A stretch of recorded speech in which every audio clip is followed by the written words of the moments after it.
तेजस्विनावधीतमस्तु मा विद्विषावहै।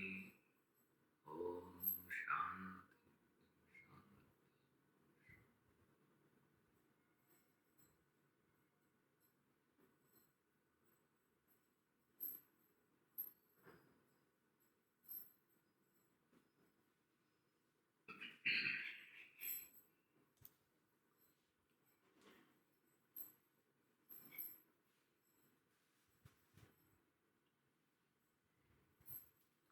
While discussing about negative religion, he gave two practices.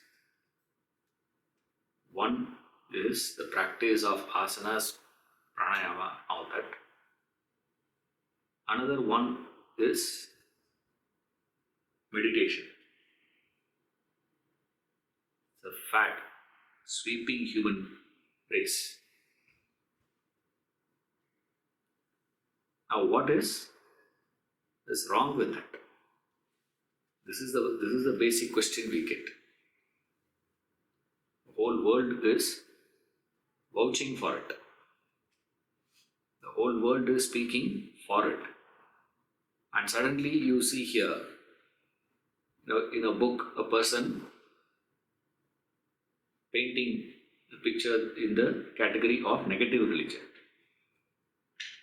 Now, what is wrong in that? To which you need to have a basic understanding of what is meditation. Of course, I'm just recapping what we have studied earlier in the exclusive chapter on meditation. Right. And here he is explaining it from a different angle. Okay. So essentially, what is meditation? Meditation essentially means you deliberately keep your concentration on a particular point, a thought. Sustaining deliberately for a long period of time a thought is called meditation. That a thought can be anything. We don't interfere with that. But you got to deliberately keep that a thought for a long period of time with full awareness. All along you should be aware of it. Cannot be like you walk into a movie, suddenly you realize it is interval, break. You never realize the time of 1.5 hours gone, 90 minutes gone. You don't even register it. Suddenly you see, oh my God, oh, that's a long movie, man. I never realized. Bahubali would be such a lengthy movie. I thought it would be for about 1.5 hours or so. So suddenly we see this as 2 hours 45 minutes gone. 2 hours 45 minutes disappeared. You didn't even realize that. That means what?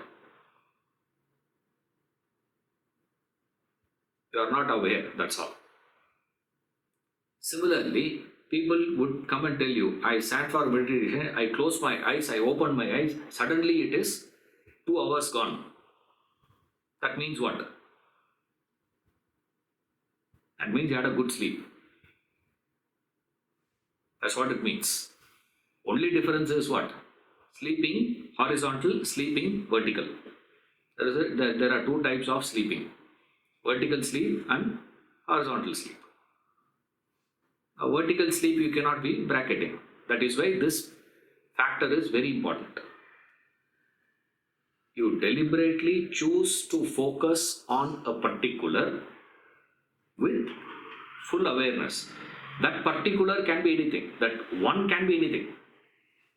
All the techniques that you hear, there are various meditative techniques we have in the world, they are all Variations only with reference to choosing what is that particular. That's about it. But the principle remains the same. That will not vary. Now, what is the problem there? The essential problem there is there are very many implications. We'll see one by one here. Essentially, a mind which is not matured, cultivated, purified mind entertains very many thoughts. A purified mind will not entertain thoughts on its own unless you give permission. It will not entertain. That's the significance of a rat holding the laddu and looking up to Lord Ganesha. Rat symbolizes the mind. It is holding the laddu. It is looking up to Lord Ganesha, as it were, to ask for his permission to eat. Without Ganesha giving permission, the rat will not eat that laddu. And what is interesting is, eternally the rat is waiting. He has not given permission. He is still holding. It will not eat. That's called discipline. He has trained that mind. He has disciplined that mind. Similarly, a disciplined mind means that mind will not entertain thought. Now, today what is happening? Today, the mind is experiencing thoughts in multi-direction, because the very nature of mind is it can never run in one direction. There is no direction for the mind. It will run in many directions. When it is running in many directions, that mind cannot be forced to run in a particular direction. Suppose if you force it, two things will happen. Either that mind will become a rebel, or get frustrated.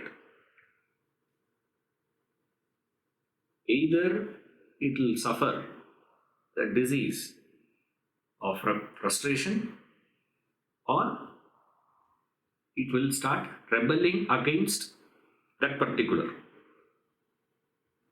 This is internal. This is the internal issue.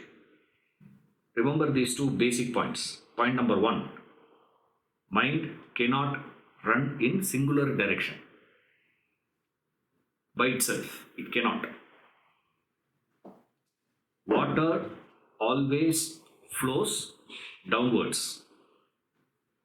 That is the nature of water. But the same water can rise up when it becomes a vapor. It can go upwards also. Not that it cannot go upwards. Yes, of course it can go upwards. But it cannot be keeping its state in the liquid condition and then expect to move upwards. When it vaporizes, it will move upwards. But the nature of a liquid state of water. So usually when we say water, we mean liquid state. Because water can be in solid state, it can be in liquid state, it can be in the gas, in the form of a vapor. But it has to transform itself. It can no longer remain as water and run upwards. It is not possible. Similarly, mind by itself, it will run in multi-direction.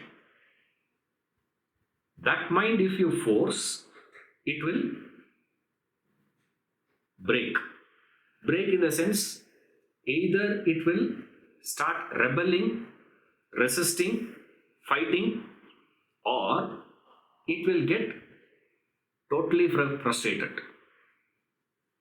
Either this or that.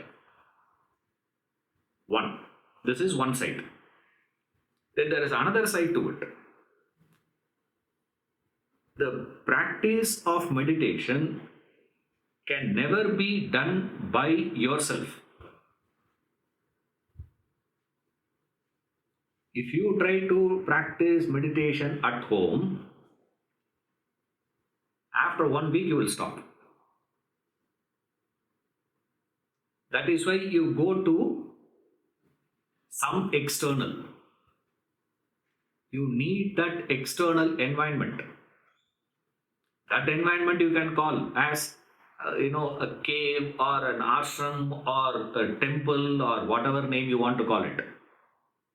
But it has to be guided, triggered, inspired by some external source. Minus that external source, your ability to meditate is lost. So, at any point of time, if you are attempting to meditate, you are dependent on the external agency. So, the mind gets this problem. That's what he calls. He says, the change of environment brings about that instant peace. That's the example he gives of that businessman going for an outing. The change of environment gives that peace, not the practice. The practice doesn't give. And we have seen earlier, last class I have told you, the gross cannot control the subtle. The environment is gross, external is gross. Anything external is gross, no matter what it is. You see, it's all gross. Thought is subtle. How can a gross control the subtle? It is not possible. But we do experience the gross controlling the subtle. Why? Because we have yielded, we have given the permission to it. Why? Out of my dependency on that. So the moment I move up, the moment I move to a new environment, that change into a new environment gives a fascination to the mind. Mind gets fascinated by anything new, variety. And by itself, the moment it is new, something fascinating in the sense not in terms of great quality and all that. Okay.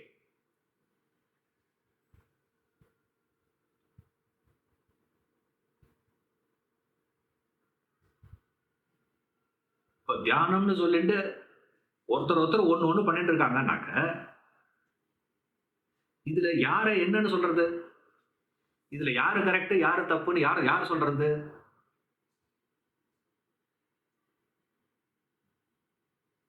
Suddenly Kavita is looking at me with rapt attention. Correct? No?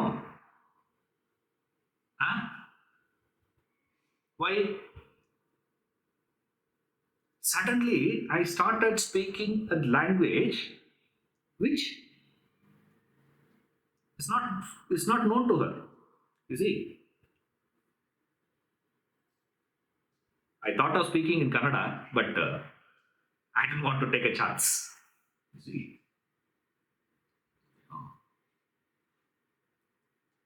Why? See, it's just that newness, you see.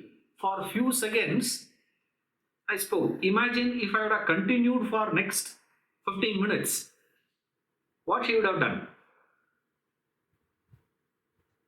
I think I logged in the wrong day. And she will log out.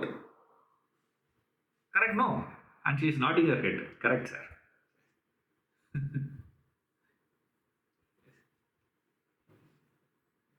You see, this is called fascination. Because it is new, the mind suddenly gets the thought, what is it? Is it? That's about it. That fascination will go. This is what we call as honeymoon period. Is a courting period. Is a 3 months, 6 months. How long you can have? You can manage 20 years. After that, I don't know what. How long you can have? Somewhere down the line, your initial fascination goes off. Right? After that, to continue, what is possible? See, first time you go to Tirupati Balaji temple, it is fascinating. First time you go to Hampi, it is absorbing. First time you go to Niagara Falls, absorbing. I have fellows who come up to the Niagara Falls and say, hey, you go see all that, I'll be waiting here in the car. You go and see and come. I said, how can you not see? You have come just there. He says, enough I have seen. Why? The initial fascination that we have, he has lost it. You see, spiritual discipline starts from that point. Remember, your spiritual effort starts from where? After you have crossed that initial fascination, what is going to help you? What is going to be guiding you further to continue that is the discipline. Remember, now we have that initial fascination to that external agency. Then what will happen? If you are not having the discipline, what will happen with reference to the external agency? First time you go, you say, wow, super. Mind starts feeling fantastic, man. This is what I have been searching for all my life. This is what I wanted. That's the best I can have. After that, to continue, you need discipline. But today, we never talk about this discipline. Then what happens to you? He says, you get frustrated. What is frustration? What is that is frustrating to you? After that initial inspiration goes, mind starts finding faults. With what? With that environment. With that source. It will start finding fault. I don't think they should be doing it. I don't think, this is not the way to conduct Vedanta classes. This is not the way you should be doing things. You are speaking too much of Tamil. So, if you can,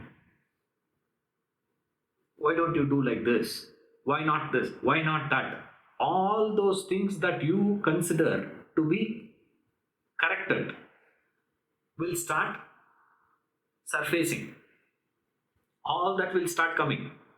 You see, dismissing that to continue is not possible. That is why how you can continue? You can continue only, see that initial fascination, when I say that fascination can go up to even 20 years. Remember, it's not an initial means, it will be only for few months, few weeks. It can be for a few years also and still run that same condition. See, but somewhere down the line, you will lose that. From where it is coming? Why is it coming? Why is it that you are becoming more and more dependent on that external environment? Like this businessman who goes there, he sleeps and he thinks, whenever I want to sleep, I will go to that place. I will get sleep. Why? Because the starting point itself is wrong. From the beginning, you have been having your relationship, the contact that you have established with that environment is unintelligent. This unintelligent association has caused this problem. So, what is the problem here, sir?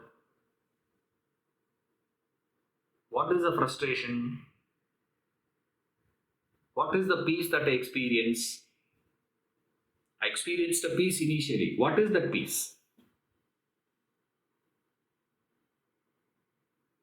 Thoughts run in all directions. Like in whichever city you are, morning 4 o'clock when you drive on the road, how is it? So free. You can just drive through. There is no problem. 8 o'clock, what happens? 8:30? In our place here, we have one flyover. If I start 8:15, for me to cross the flyover will take 10 minutes.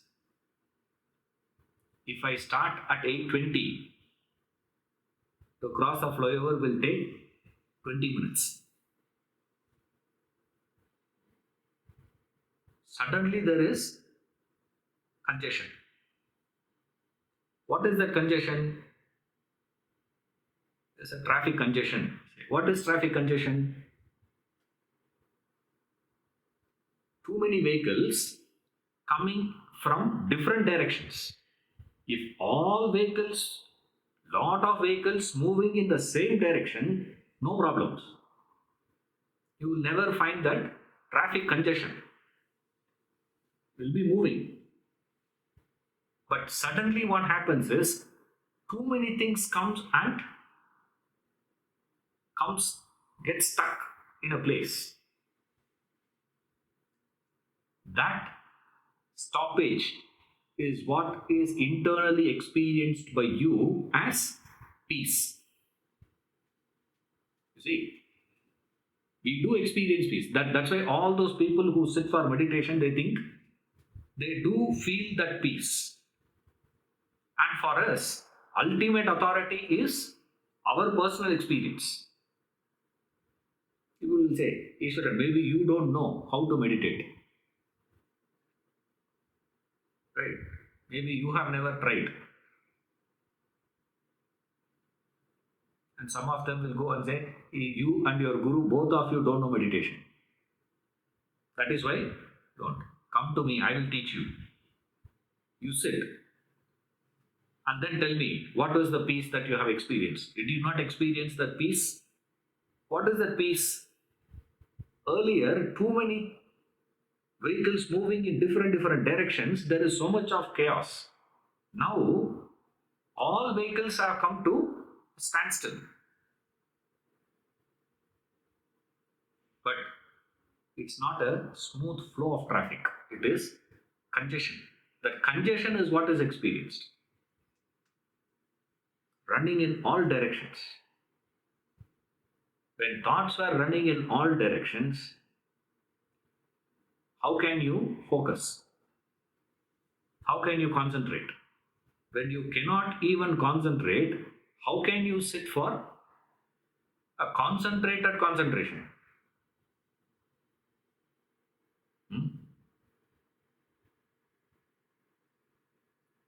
thinking people can have. No problem. Everyone thinks in the world. Let me think about it. Every one of us have used that phrase many times. But how many of us have the capability of thinking about thinking? I'm thinking about thinking. Far more difficult. Very rare. Hardly we see people engaging themselves in this process. Thinking process everybody does. But thinking on thinking, much less. Why? Far more difficult. Similarly, when we find it difficult to concentrate, there is a chance. That is why when you try at home, you are not able to meditate, or you are not able to get that same depth, same height that you are able to experience in that environment, in that place. So we say, what is that you have experienced initially? What you have experienced initially is this. But then why frustration is, mind has another nature. Mind's nature is to come back to what is familiar. Unknown terrain, it cannot stay for a longer period, because that unknown terrain can fascinate you initially. After that fascination is gone, fascination in the negative sense, in a positive way you want to put it across, we use the word inspiration, whatever it is. See, it's like you saying democracy and mob rule. If you like the way of governance, we call it as democracy. If you are not agreeing to that, you call it as this. That's about it. Similarly, fascination and inspiration is similar terms here. Positively to put it across, we call it as initial inspiration is gone. Once that initial inspiration is gone, the mind would want to go back to what is familiar to it. Like, any guest comes to your house, they stay night. Morning you see them. What's the question you ask?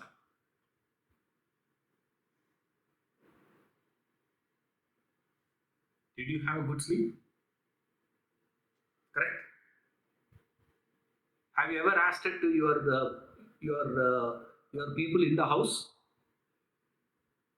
Have you asked your daughter or your son, your father-in-law, mother-in-law, father, mother, brother, sister, anyone at home? You don't ask. Why? It's obvious. But all of us have experienced. What is it, sir? To a new place when we go, we find it difficult to sleep. We wanted to bring it to what is familiar to us. See, the mind has that tendency.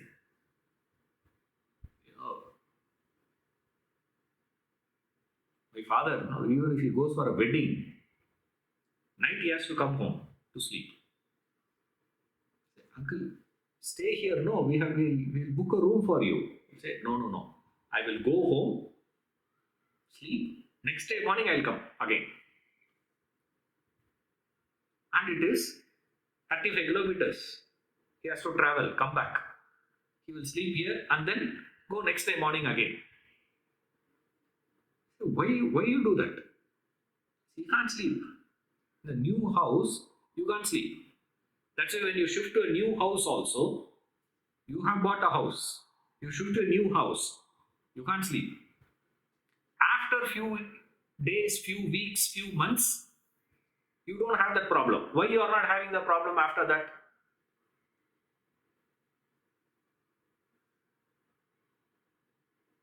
What is the difference between the first day and after 3 months? Same house. There's no change in the house.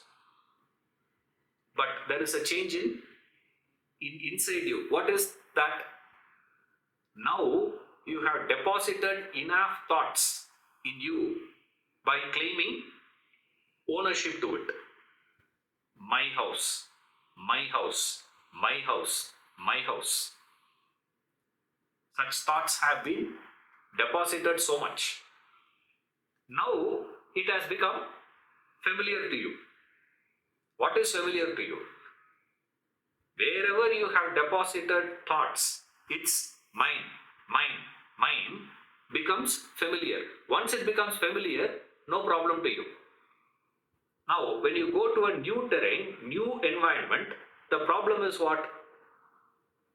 Initially it will fascinate you, but after a point, you would start registering it is new. Then what is the first thing mind will want? It will want to go back to old ways. Now, this, by the time people recognize, they have already vouched for it. With the initial fascination itself, they have vouched for validation. It has been validated, it has been approved by this person as it is giving me peace, it is giving me joy. This is the best. After that, what to do? That is what is causing that frustration. That frustration is mind has moved away from its erstwhile used environment to a new environment. When it goes, it gets into this trouble. It's not able to find.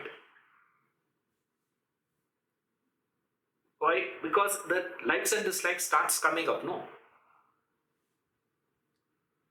The first fascination goes off. After that, your likes and dislikes will come up. When those likes and dislikes come up, what happens? Either you have to leave or overlook those faults, because your mind cannot keep quiet. It will find fault. Either you have to leave after finding that fault, or you have to say what? It's okay, that and all. Everywhere there are some mistakes, some things are there. Why are you looking at all the wrong things? Start looking at the good only. No. Take the good only. Don't worry about the bad. And you start moralizing the whole thing. And say, continue. Why you are continuing? You are not continuing out of understanding place. You are continuing only because of something hidden in you is getting satisfied. That hidden aspect in you is getting satiated. This is one problem. There is another problem. When you are in that temporary phase of initial inspiration, initial fascination, that temporary effect of peace, joy, bliss, whatever we call, that is experienced by you is treated as transformation. That initial effect that this practice has, meaning practicing meditation without proper preparation. Remember that. That's what we are discussing. We are discussing about meditation practiced by people who are not prepared. Now, what is a qualification for a prepared mind? Go back to rat. Your mind, when you say no entertainment of thought, it should not entertain. But what we experience is exactly opposite. When we tell the mind not to entertain a thought, that is a time that mind entertains that particular thought. You feel hungry only after you have taken the resolve. Wow, that I am going to fast on Ekadeshi. When you are not fasting, there are people who fast Ekadeshi. Right? Rice only we don't take, sir. All other things we can. I said that's not fasting. You know, rice only we don't take. There's another person. Rice we don't take, but idli we have. Hey, the night, the doctor is advised. Another fellow, very interesting. One, uncle said, doctor is advised, night don't take rice. So, idli kuduthurungo, he said. You just have idli. Weird. But so interesting to see. Today, our condition of mind is when you say no, and all of you must have heard the story of this medicine and thought of monkey. Right? The doctor said, hey, when you are taking this medicine, don't think of monkey. That medicine for immortality. So is there a medicine in Ayurveda for immortality? The doctor said, yes, it is there. And he gave that also. As the fellow was leaving, he said, the doctor said, there's only one condition for this, very simple. Just remember, when you are going to have that, no, don't think of monkey. And that man got so annoyed. After 10 days, he comes back with such irritation with the doctor. Not for the medicine, for telling him the condition. Because you said not to think of monkey, every time I see the dabba, monkey comes. You see, otherwise I would have, in the wildest of my life, I will never think of monkey when you are taking medicine, Who is going to think of it? Such mind is not a prepared mind. See, preparation means that. That initial thing goes off, but then what happens? The temporary effect itself goes. And then there is a law of life. The law says anything that comes instant is lost faster. See, like when you heat in the microwave coffee, you heat that, you bring it out. You bring it out and keep outside, in 10 seconds, it's lost. The law is that when you gain anything faster, anything that appears faster, disappear also faster.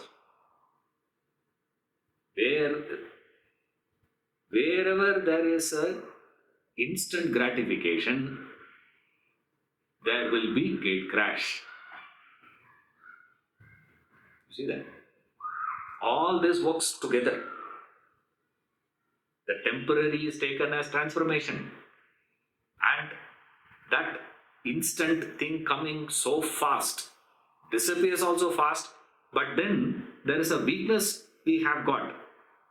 For anything instant, we run behind. We rush to it.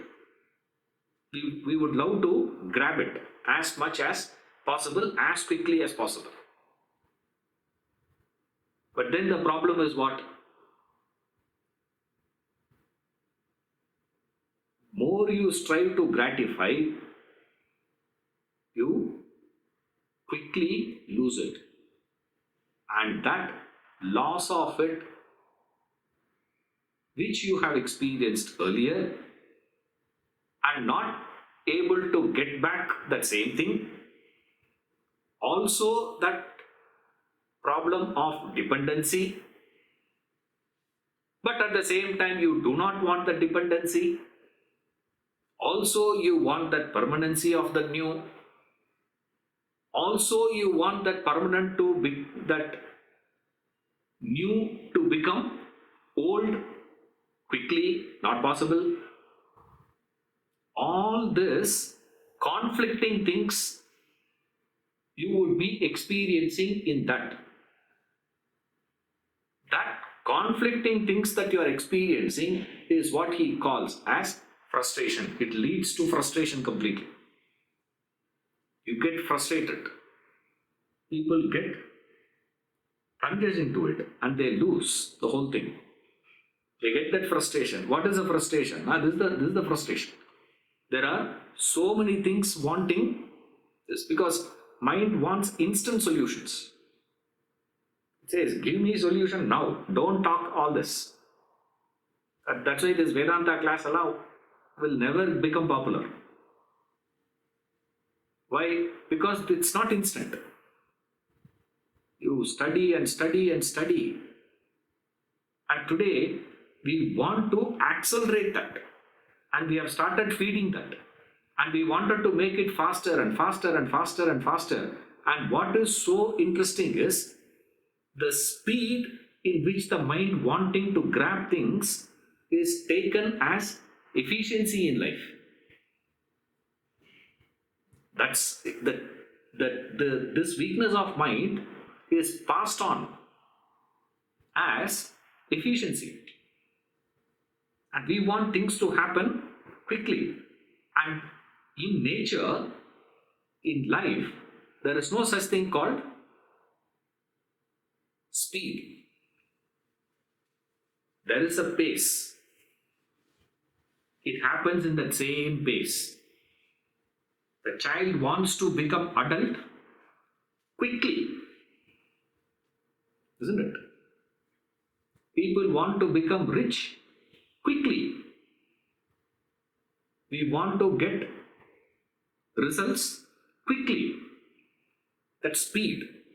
That's why we were not able to wait for 1 year to know what is the profit. You see that? Now what has happened? Few years back, you guys said, no man, we can't wait for 1 year Allah. So, every quarter you tell me, what is the condition? What is the condition of your company? Tell me every quarter. So, every quarter you have to keep producing now. What? Result. Why? You can't. I want that speed. Over a period of time, you will say what? I can't wait for 10 months. 9 months, Allah, I can't wait. I should get the child in 1 week. Is there a possibility, sir? It takes its own pace. The problem is, if you ask only a speed, it is termed negative. Everyone will start mocking at you. People can laugh at you. People can attack you. Suppose if you call that as efficiency, after that it gets a positive coloring without realizing what is the meaning of efficiency, without realizing the laws of nature. That's why the next chapter he is going to analyze law of causation. If you are not going to recognize the laws and align your life according to that, you are in trouble. And there is no such thing called speed in nature. And we want everything to happen in that pace. If it is not happening in that pace, what we do? Frustration. See, you get frustrated. So wherever there is a promise of instant, people rush into it. That is why he calls it as a fad sweeping entire humanity. Why? There is instant gratification. Suddenly you experience. But in life, you have to build that peace, bliss, growth, success. Anything. Brick by brick you have to work. The problem is the speed is taken as misunderstood as efficiency. But what is efficiency in physics? Efficiency means work done with least resistance. A machine is working efficiently means what? It's doing things with least resistance. Now today, the mind has a tremendous resistance. Only when that mind is inspired by the higher, there is a possibility of a least resistance. Now the mind is not inspired by the higher today. Mind today is interested only in grabbing things as quickly as possible, as much as possible. That mind can never be, it will be resisting, it will be rebelling, it will be in full of friction, conflicting and contradicting thoughts, conflicting and contradicting nature of mind will never be in a position to function without resistance. That's why meditation demands a tremendous amount of preparation. But the problem is today we don't discuss with reference to that preparation. Then what are we doing now? They pursue these things. Puts it very, they pursue doggedly, only to be disappointed and frustrated in their lives. They pursue doggedly. What is the doggedly pursuit? I see when you're driving a car, suddenly you find the dog chasing that car. The dog starts chasing that car. Right? There is no way the dog can reach that man, reach that person inside the car. See, it runs, and then what? It can never do anything, and then quietly go back. That is called doggedly pursuit. You pursue this practice of meditation doggedly, only to end up where? Frustration. The relief that you experience from external agency can never bring about a transformation to your personality. Remember, that dependency. How do you know that you are transforming? What is the mark? What is the proof? You cannot do meditation on your own. You need external, correct? Okay, go there. But are you getting stuck there and getting frustrated, or you are using that and transforming out of it? How do you know?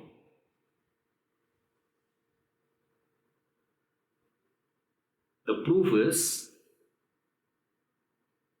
the feeling of that initial fascination, initial inspiration should go on enlarging and increasing day by day.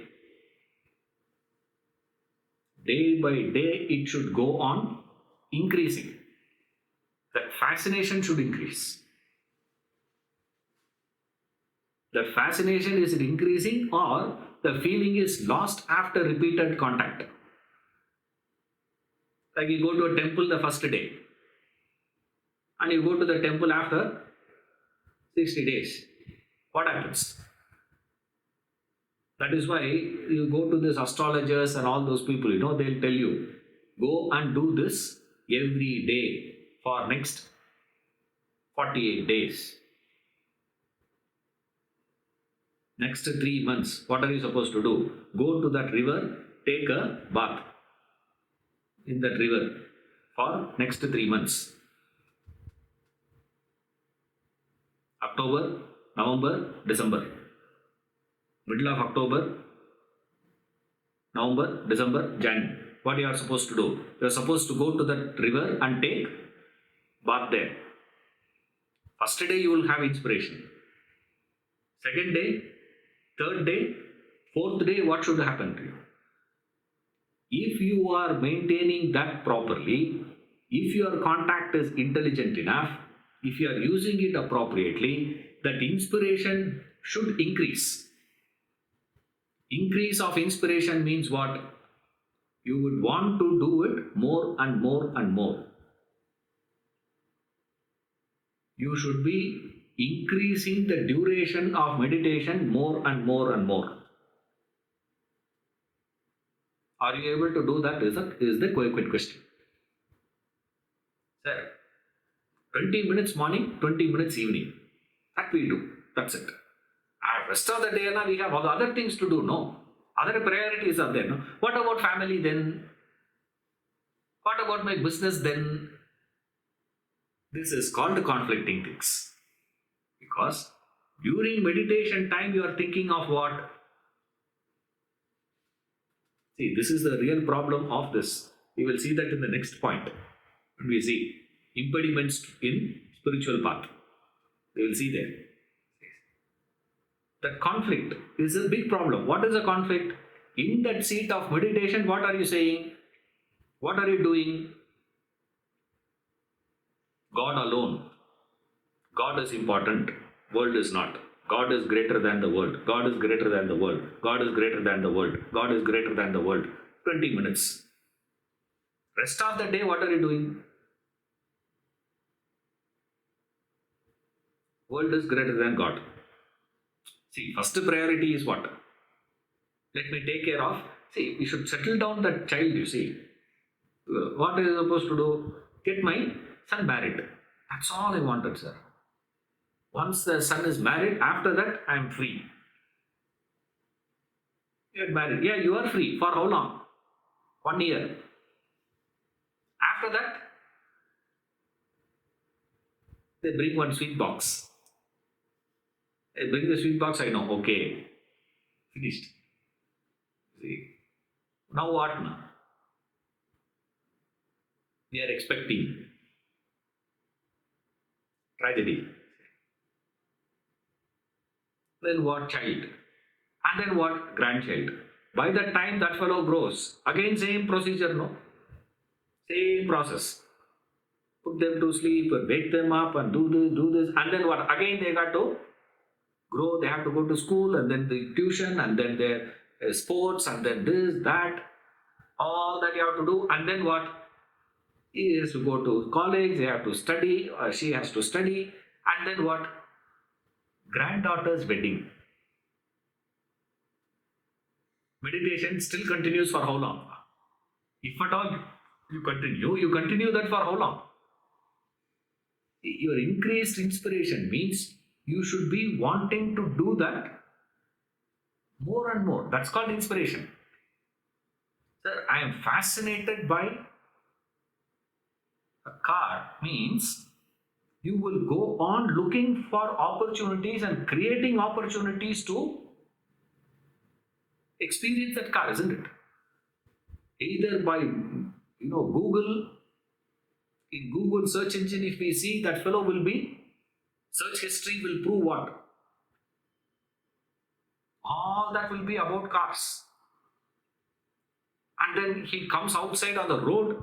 When he's standing on the road, he is seeing only what? All the cars. And any opportunity, creating opportunities to experience it. Are we doing that?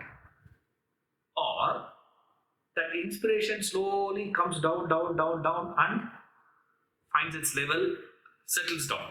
At what point it settles down? That's where something hidden is there. If something hidden is not there, you will check that and move on to next one. Next practice.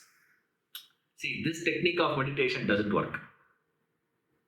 You see, let me try that technique. I'm not referring, giving names. Right? This doesn't work. Intelligent contact, if you maintain, inspiration will go on increasing. Unintelligent contact, inspiration will come down. What is intelligent contact?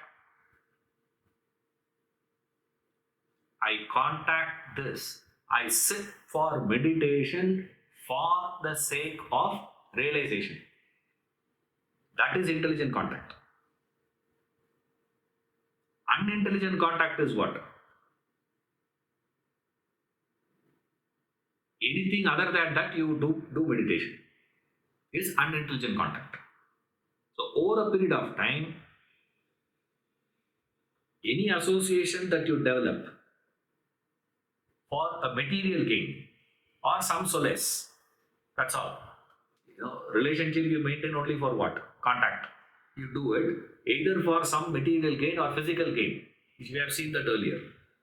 Either it's a physical gain or health. Meditation will reduce my stress levels. That's all.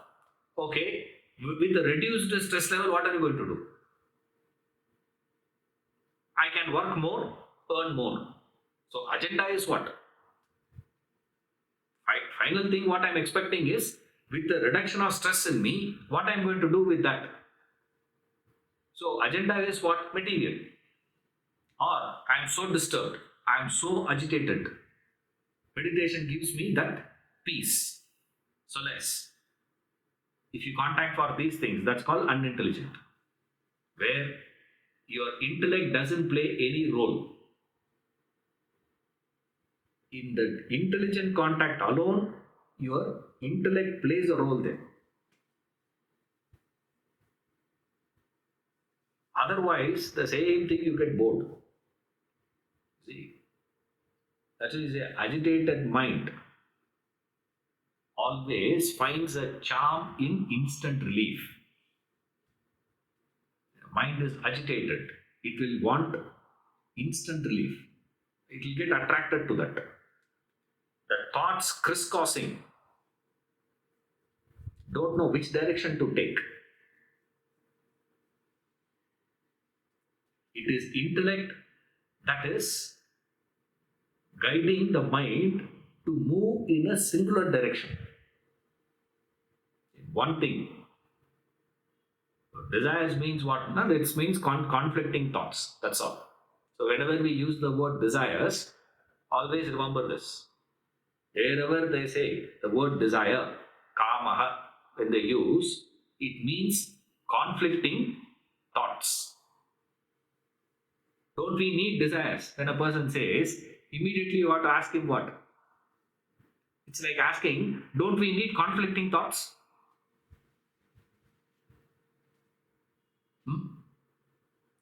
Then immediately that person will say, no, that's not what I meant. No, I can't have. Look into people. Anyone who has achieved not by desiring it. That's why we use the word without giving it a proper meaning.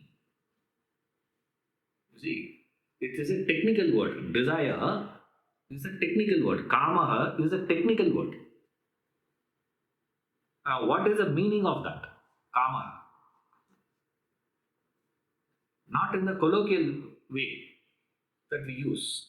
When the scriptures use the word.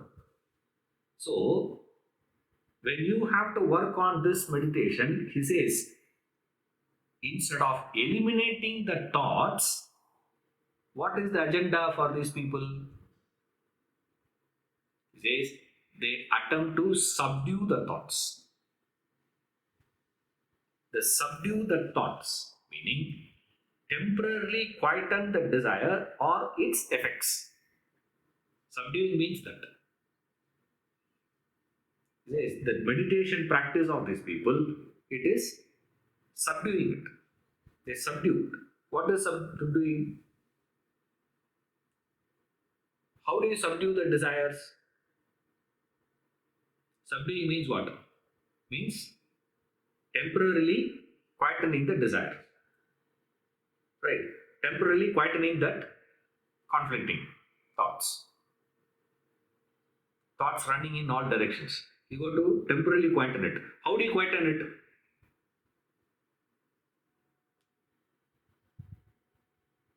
In subduing, all that you are doing is you are just replacing another desire. One desire is subdued by replacing it with another desire. The boy has a desire for spending time with his friends. Simply go for parties. Keeps wasting his time. So he has to subdue that desire. What we do to him? We give him, look here man, you have to get educated, get good marks, get good grades. Then you will be able to do this, do this. What are we doing there? We are just replacing one desire with another desire. So we are telling him, develop a new desire for study. And what is so interesting, your mind will instantly cooperate. When you are attempting to subdue the desire, your mind will instantly give its cooperation. It will say, yes, I am with you. I will work with you. I don't have a problem. Why? When you are attempting to subdue the desire, it's a trade-off. Temporarily keep aside. Look here, now don't go for parties. Now don't spend time with your friends and all that. Once you get good education and once you start earning well, then you can have greater parties, better friends, more joy. So, in subduing, what are we doing? We are just replacing it with another thing only for the old to resurface again. You see that? We are not eliminating it. That is why there is no cooperation from the mind the moment you say, I am going to eliminate it. I am going to eliminate my desire. Your mind will never resist. That's why Vedanta doesn't have a great following. Why? Vedanta starting itself, it says you are supposed to eliminate desires, not replace it. Forget it, get lost. The mind will say, you keep your Vedanta, I will continue my work. But the moment you wanted to replace it,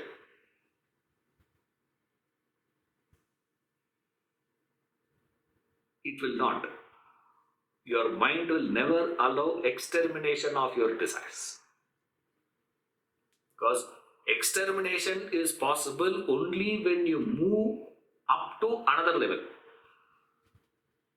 Remaining in the same level, extermination is not possible. You have to move to higher. You have to keep, that is why Vedanta says, keep that goal as high as possible. Almost the goal should look something which is impossible to achieve. What is that? Self-realization. Which you can't even understand what that goal is. But Vedanta says, first day itself it will say, the mission in life is to realize the self. I have to realize the self. What is that realization? Forget about it. I don't know what is it. What is that self? What is that Brahman? Cannot be defined. What is realization? You can never know it. It is like the river trying to understand the ocean. Forget it. Like Vivekananda gives no beautiful story of a frog in the well inquires about what is ocean. In a flood, by mistake, in a maybe tsunami or something perhaps, the frog from the ocean fell into the well. And that frog asks, where are you from? It says, I am from ocean. The frog asks, what is ocean? It says, it's a sheet of water. And what is well? It's also a sheet of water. So the frog says, how big? It will be like this much, 10 feet. He says, no. Half the width of the well? No. 3/4? No. Full? No, man. 5 times of the well? 10 times of the well? 20 times of the well? The frog from the ocean says, look here, man, it's impossible. Then the frog in the well replied, stating you are lying. There is no such thing called ocean. How can something exist which cannot be captured by the breadth of this well? Reference point has to be well only. Isn't it? So interesting for us. You cannot. The mind will never allow. Replacing it is subduing, means you are only replacing at the same level only. Desire for making money, replace it with I'm going to serve. But just a replacement, that's about it. Now instead of calling it as I'm desiring for money, what do you start calling nowadays? Customer satisfaction. Customer service. Like that bank fellow called and asked me, how was our service, sir? I said, when did you do the service? What service you did? He said, yeah, he didn't understand. I said, service means you should do free. After charging me, you are saying what service? And you are asking me to give a rating also for that. I said, first serve and then talk about it. After that, I never got a call. They should have removed my number from that list. But it's the same level. You are just replacing it. Why? Only to resurface. You are only telling the mind, temporarily keep quiet. That's all. I will come back to you with better promotion. I will help you to satisfy yourself. Far better things. I'm going to give you far, far better things than what you are experiencing now. For that, the mind will immediately say yes. You instantly get that yes from that mind. That cooperation, coupled with all those things, is what is experienced by you in meditation. But none of those things are permanent, because when it resurfaces, all the problems will come back to the same thing. And you are replacing it, you are replacing with much more things. You are replacing with a desire.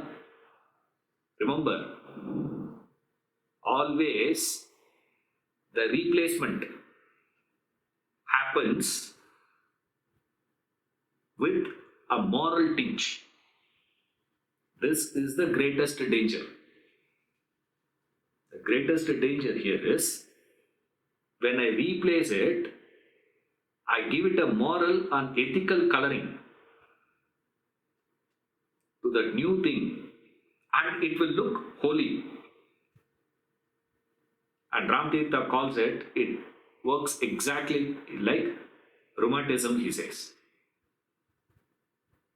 The pain simply shifts from one joint to another joint, but the pain continues. You see, initially it will be here. After a point it goes there. And since you are giving it that coloring, you tend to believe that I have overcome the selfishness, the self-centered interests, selfish tendencies the mind carries, all that self-centered ego and egocentric desires, all that I had overcome, it believes. This is the greatest danger there. Practicing these spiritual disciplines without proper this. That is what he calls as negative religion. Right?